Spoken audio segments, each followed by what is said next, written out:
कुलदेवी की पूजा क्यों जरूरी है? कुलदेवी की कृपा का मतलब है 100 सुनार की एक लोहार की।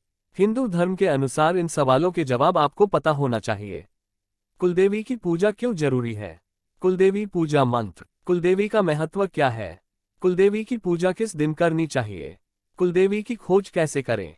कुलदेवी की सरल पूजा विधि क्या है? इस लेख में विस्तार से समझाया है, ध्यान से पढ़ें। कुलदेवी का ही एक ऐसा मंदिर है जिसमें हमारा इंतजार किया जाता है कि मेरा बेटा आएगा, मेरे कुल का दीपक आएगा। कुलदेवी माता अपने कुटुंब कबीले वालों का इंतजार करती है। कुलदेवी की पूजा क्यों जरूरी है? कुलदेवी की कृपा के बिना कोई कुल, कोई वंश, कोई नाम, यश आगे नहीं बढ़ सकता। माता जी की कृपा के बिना कोई कुल तरक्की, उन्नति नहीं कर पाता। पितृदेव भी साथ छोड़ देते हैं।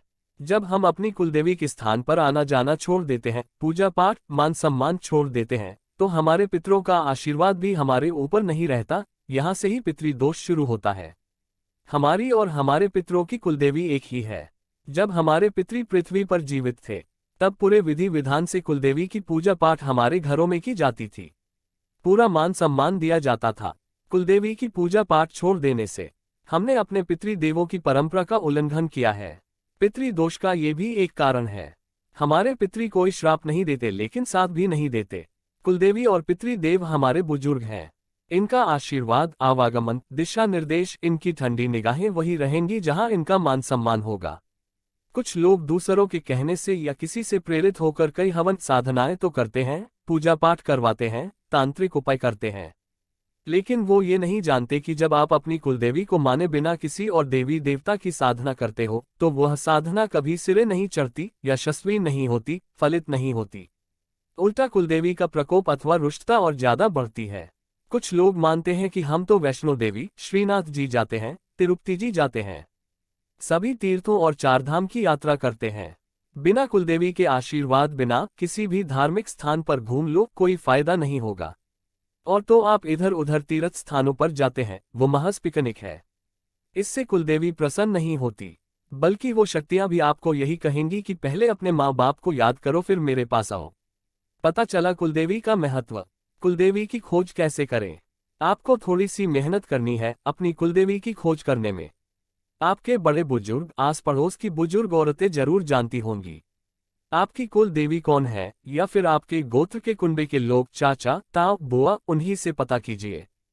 थोड़ी कोशिश करनी होगी, इधर उधर फोन घुमाओ, कुल देवी और उसका दिन, बार, तिथि का पता करो। अगर पता चल जाता है तो उस दिन या उस वार को सूर्यास्त के बाद घी का दीपक करो। उसके बाद महीने में एक दिन होता है कुलदेवी का, उस शाम को कुछ मीठा बनाओ और माता का भोग लगाओ।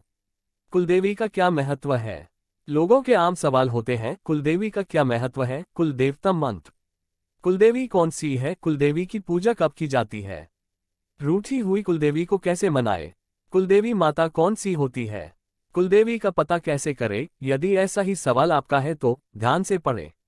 लोगों ने अब भागदौड़ भरी जिंदगी, बिजनेस, रोजी रोटी, नौकरी के चक्कर में लोग अपनी जड़ों से दूर हो गए, अपने पूर्वजों के जन्मस्थान से दूर हो गए और अपने पूर्वजों के रीति रिवाज छोड़ दिए। कुलदेवी और कुलदेवता की मान्यता, पूजा पाठ, उनका मान सम्मान भी छोड़ दिया। कुछ वर्षों तक अपनी कुलदेवी या कुलदेवता की पूजा नहीं करने से कोई खास अंतर नजर नहीं आता, लेकिन धीरे धीरे जब कुलदेवी या देवता का घर परिवार पर से आशीर्वाद, उनका आध्यात्मिक सुरक्षा चक्र हटता है, तो परिवार में आकस्मिक दुर्घटनाएं, नकारात्मक ऊर्जा, बाहरी बाधाओं का बेरोक टोक प्रवेश शुरू हो जाता है। घर परिवार की उन्नति रुकने लगती है, हर एक काम में बाधा आने लगती है। संस्कारों का क्षय, बच्चों में नैतिक पतन, घर परिवार में कलह, अशांति का वास होने लगता है। ग्रह नक्षत्र का मेल अच्छा होते हुए भी परिवार का कल्याण नहीं होता, कोई मंगल कार्य नहीं होता, लक्ष्मी माता का आशीर्वाद नहीं रहता, व्यापार में, धन माया में बरकत नहीं होती, शादी विवाह में अड़चन आम बात है। आपने देखा होगा शादी विवाह, रिश्ता बनवाने में, प्रेम प्यार, इनमें एक बात कॉमन है, रिश्ते करवाने में परिवार से अलग तीसरे व्यक्ति की 95% भूमिका होती है, जिसको बिचौलिया भी कह सकते हो। और वो कोई भी हो सकता है, कोई जान पहचान वाला, पारिवारिक सदस्य, रिश्तेदार या अड़ोसी पड़ोसी।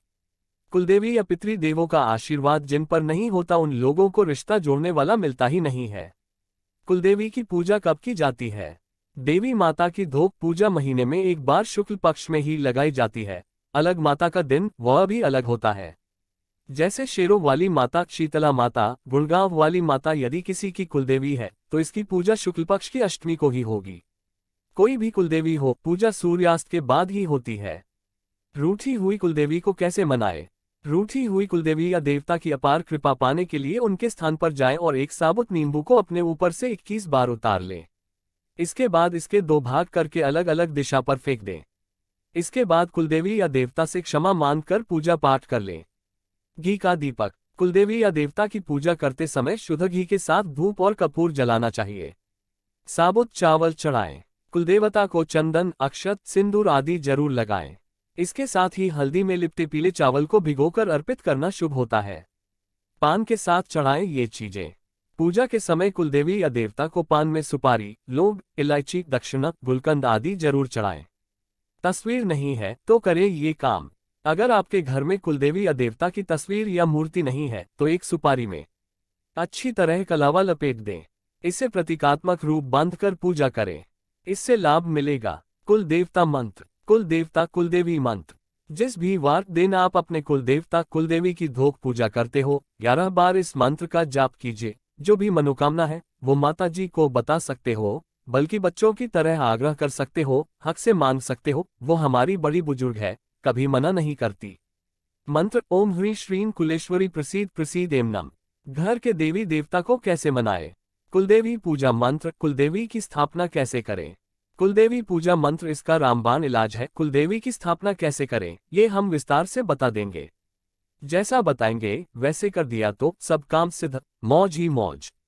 एक मंदिर ऐसा है जहां हमेशा आपका इंतजार किया जाता है। मेरा कुलदीपक आएगा, मैं उसको निहारूंगी, देखूंगी, आशीर्वाद दूंगी। मेरा बेटा आएगा। वो मंदिर है हमारी कुलदेवी का मंदिर।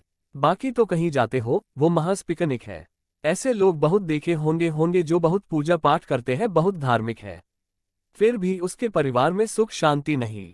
जो धन आता है घर में पता ही नहीं चलता कौन से रास्ते निकल जाता है। शादी नहीं होती, शादी किसी तरह हो गई तो संतान नहीं होती। घर में कोई तरक्की बरकत नहीं होती। गृह कलेश रहता है। घर परिवार में किसी की नहीं बनती।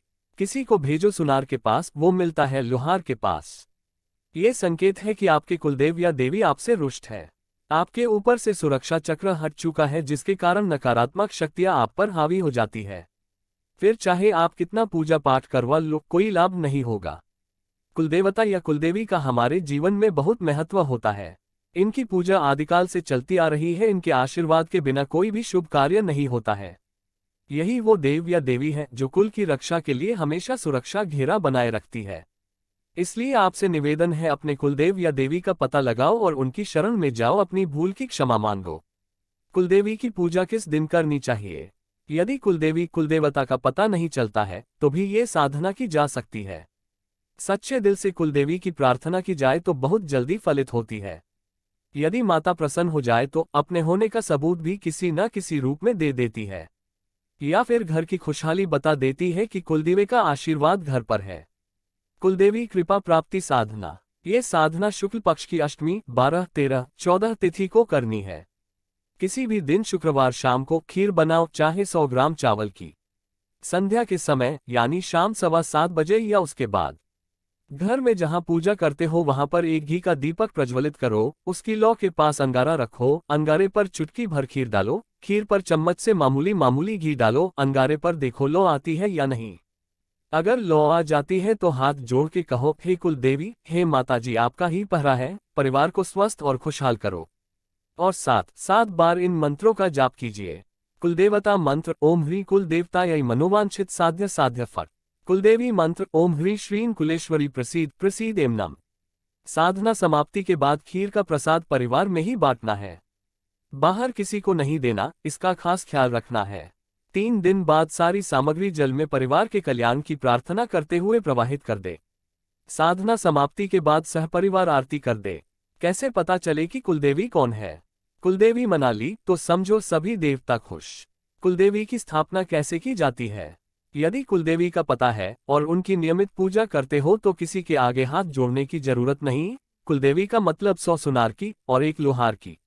लेकिन बहुत से लोगों को अपनी कुलदेवी का ही पता नहीं। आज इसका उपाय बताता हूँ। किसी भी दिन सुपारी लें, सुपारी खंडित न हो, साबुत होनी चाहिए। सुबह नित्यकर्म से निबटकर पूजा के स्थान पर 1 रुपए का सिक्का रखें, उस पर सुपारी रखें।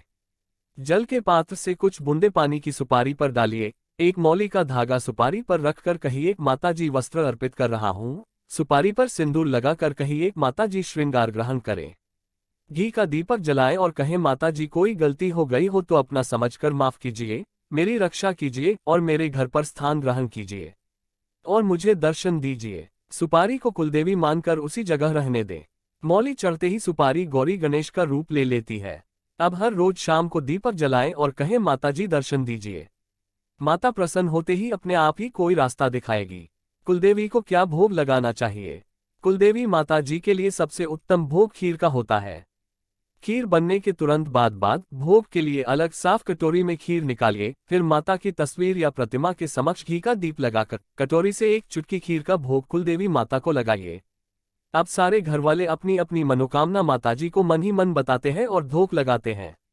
अब जिस कटोरी से माताजी के लिए भोग अर्पित किया था, उसमें बची खीर केवल पुरुष या बेटा ही खाएगा। बाकी बची खीर महिला पुरुष खा सकते हैं। इस खीर को प्रसाद के रूप में भी किसी बाहर वाले को नहीं देना है। इस दिन दूध या दूध से बनी वस्तु दान नहीं करना। पूरा दिन शाकाहारी रहे, नशे, शराब इत्यादि से दूर रहें। हिंदू धर्म में प्रत्येक गोत्र के लिए अपने अपने कुलदेवी और कुलदेवता की पूजा करने की रिवाज है। हर एक शुभ कार्य में, चाहे परिवार में किसी की शादी विवाह हो, तो नववधू को कुलदेवी कुलदेवता पूजा एवं दर्शन के लिए ले जाते हैं। बच्चे का मुंडन संस्कार हो, तब भी इनकी पूजा की परंपरा है। बच्चे के सच्चे बाल कुलदेवी को ही चढ़ाए जाते हैं।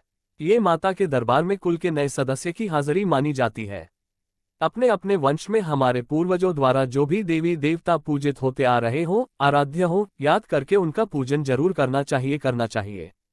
जो भी इनकी पूजा श्रद्धा पूर्वक करता है, उस घर में कभी पितृ दोष नहीं लगता।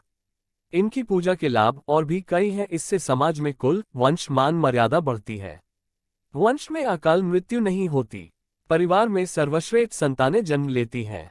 परिवार में सुख, समृद्धि और संपन्नता रहती है। बच्चे संस्कारी बनते हैं। पूर्वजों की परंपरा को निभाने से परिवार दीर्घायु होता है और फलता फूलता है। कुल के सभी सदस्य तरक्की करते हैं। सभी मंगल कार्य समय पर होते हैं। कुलदेवी मना ली तो समझो सभी देवता खुश। आशा करते हैं सभी सवालों के जवाब मिल गए होंगे। कुलदेवी का क्या महत्व है? कुल देवता मंत्र। कुलदेवी कौन सी है? कुलदेवी की पूजा कब की जाती है? रूठी हुई कुलदेवी को कैसे मनाए? कुलदेवी माता कौन सी होती है? अपने कुलदेवता की पहचान कैसे करें? कुलदेवी का पता कैसे करें? कोई और सवाल हो तो कमेंट बॉक्स में मैसेज कीजिए। जय माता रानी। आज के इस महत्वपूर्ण धार्मिक प्रकाशन को हम यहीं समाप्त करने की आज्ञा चाहते हैं। आप सबसे नम्र विनती है कि कृपया आप सब अपने अनमोल विचार हमें कमेंट बॉक्स में अवश्य लिखें। इस चैनल से आपको सनातन धर्म, हिंदू धार्मिक पुराणों, उपनिषदों, ग्रंथों, वेदों, बच्चों के लिए शिक्षाप्रद, मोटिवेशनल, नैतिक शिक्षा, बोध कथाएं, पौराणिक कथाएं इत्यादि और हिंदू देवी देवताओं से संबंधित ज्ञान और नई नई जानकारी प्राप्त होगी। ये चैनल ज्ञान का खजाना है जो अधिकांश ज्ञान और जानकारी प्रदान करता है जो किसी व्यक्ति के लिए खुद को सही ढंग से समझने और उनके आसपास की दुनिया को समझने के लिए महत्वपूर्ण है। जीवन के बारे में आपको जो कुछ भी जानने की जरूरत है वह इस चैनल में है, लगभग सब कुछ। इस चैनल को अपने दोस्तों रिश्तेदारों में शेयर करें और सब्सक्राइब करें। सनातन धर्म व भारतवर्ष के हर पहलू के बारे में हर माध्यम से जानकारी जुटाकर उसको संपूर्ण व सत्य रूप से आप लोगों तक पहुंचाना मेरा उद्देश्य है। यदि किसी भी विषय में मुझसे किसी भी प्रकार की कोई त्रुटि हो तो कृपया इस लेख के नीचे टिप्पणी कर मुझे अवगत करें। अच्छे विचारों को हम यहाँ प्रकाशित करते हैं। ये चैनल धार्मिक और अन्य महत्वपूर्ण जानकारियों से संबंधित चैनल है। इस चैनल का किसी भी अन्य संस्थान, कोर्स आदि से कोई संबंध नहीं है। धन्यवाद।